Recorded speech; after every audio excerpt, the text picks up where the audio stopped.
Hikima Hausa TV. Danna alamar subscribe don samun sababbin bidiyoyinmu. A'udhu billahi samiul alim minash shaitanir rajim. Bismillahir rahmanir rahim.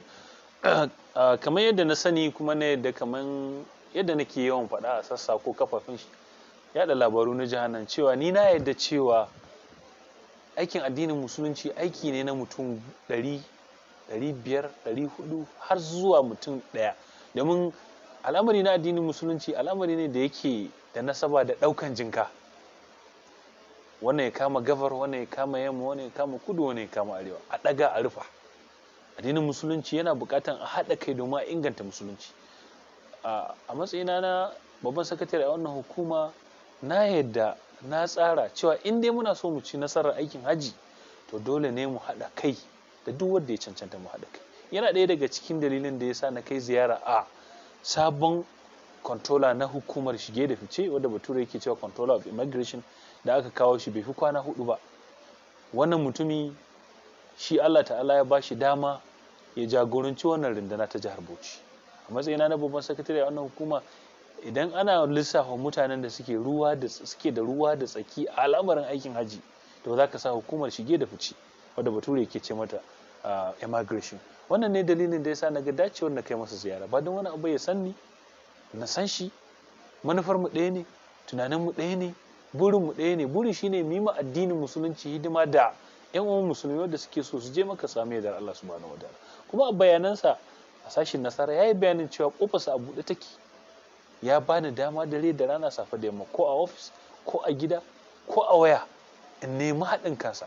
Kuma yana mai tabbatar maka da cewa dama muna aiki da hukumar shige da fice tamkar ɗan juma da ɗan juma. Yadda hukumar aikin hajji ta tarayya da bature yake ce mata nakun suke aiki kafaɗa da kafaɗa da hukumar aikin shige da fice ta tarayya, mu ma nan Bauchi haka ne. Ba don wani abu, saboda mu yi wa addinin mu da bayan Allah wanda suka yarda da kalmar la ilaha illallah muhammadur rasulullah aiki. Wannan ne dalilin da yasa na kai masa ziyara, kuma na neme ku zo, ba don wani abu ku zama shaida, ku ji abin da zan ce, kuma kuma ku ji abin da zai ce. Kuma ina da tabbacin bisa ga dukkan alamu in Allah da za mu yi aiki kafaɗa da kafaɗa da su, ba don wani abu saboda nasarar aikin haji mai tasowa insha Allah. Ka sani kanina Suleiman daga gidan rediyon Albarka, mutum ba zai mutu ba zai shiga aljanna ba sai ya mutu. Mutum ba zai kuka ba sai an bata masa rai ko kuma daɗi. Mutum ba za ka je yana kuka ba sai an taɓa shi. Bazan ba zai ci abinci ba dole sai yana jin yunwa. Abin da ya sa na maka wannan shimfiɗa yayan kanina shine ba zai yiwu majici ya je maka ba tare da ya tanadi abin da bature yake ce masa passport ba. Hukumar aikin shige da fice wadda bature yake ce mata immigration, su suke da ruwa da tsaki wajen ba da mahajjaci kowaye shi, tun daga kan mai girma gwamna har ƙasa fasfo.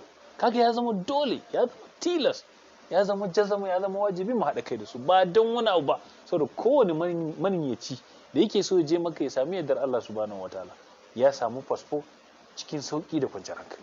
Wannan shine dalilin da ya sa na kai wannan ziyara ta ɗan Jumma da ɗan Jummai, ta Hassan da Usaini, ta Umaru da Umara.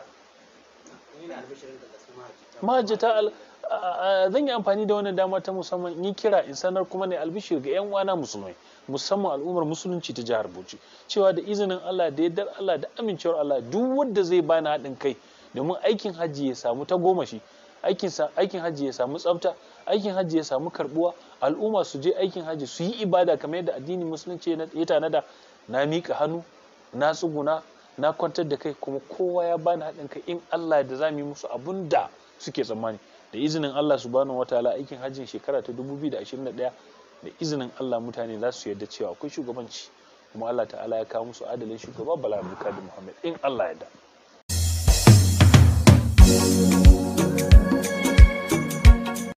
Ku kasance da Hikima Hausa TV. Hikima Hausa TV. Hausa TV. Hikima Hausa TV. Tattabara uwar alƙawari. Tattabara uwar alƙawari. Tattabara uwar alƙawari. Tattabara uwar alƙawari. Tattabara uwar alƙawari. Domin samun ingantattun labarai na yau da kullum. Wanda ya shafi zamantakewar mutane, Al'adu, tarbiyya da ilimi, kasuwanci, bangaren addinai, bangaren Al'adu, siyasa da sauransu. Hikima Hausa TV. tattabara uwar alƙawari. Tattabara uwar alƙawari. Komin dare gida kika kwana.